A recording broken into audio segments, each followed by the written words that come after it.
10 aastat onkoloogiat meie haiglas. Mida see siis tähendab? Tähendab eelkõige seda, et haigla on arendanud kaasaegse tipptasemel haigla jaoks väga olulist eriala.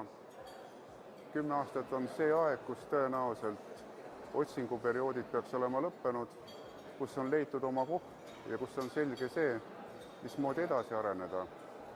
Ja peab ütlema seda, et see 10 aastat on olnud vaatamata kõikidele sisemistele ja välistele raskustele õnnelik aeg, sellepärast et meil on olemas patsientuur, mis pidevalt iga aasta suureneb, meil on olemas personal, meil on olemas kõik võimalused, et teha heal tasemel ravi nende võimalustega, mis meil on olemas.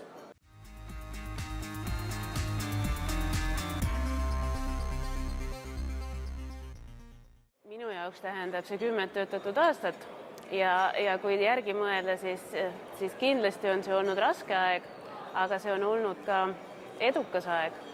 Ja arstina pean ma kõigepealt mõtlema sellele, et mis see on andnud patsiendile, siis ma mõtlen, et väga paljud patsiendid on saanud abi ja ma arvan, nad on saanud parimat abi ja nad on saanud kõige sõbralikumat ja inimlikumat abi. Ma arvan, et meie haigla on kogu selle aja jooksul tohutult arenenud ja kui alguses oli onkoloogia selline natukene nagu kurb eriala ja oli midagi teistsugust kui mõni muu eriala juba siis Ida-Tallinna Keskhaiglas, siis ma arvan, et täna on see onkoloogia üks kesksemaid erialaid ja ma ei tea ühtegi teist eriala, kus onkoloogiaga ei oleks mitte mingisugust seost, et see ühendab meie haiglat.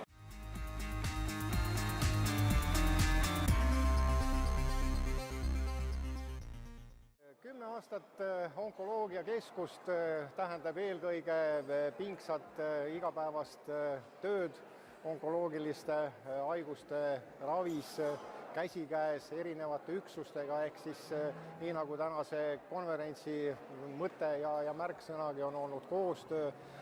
Vähiravi on väga erinevate distsipliinide koostööta võimatu nii diagnostiliste kui ravi erialadega, nii et see on põhiline.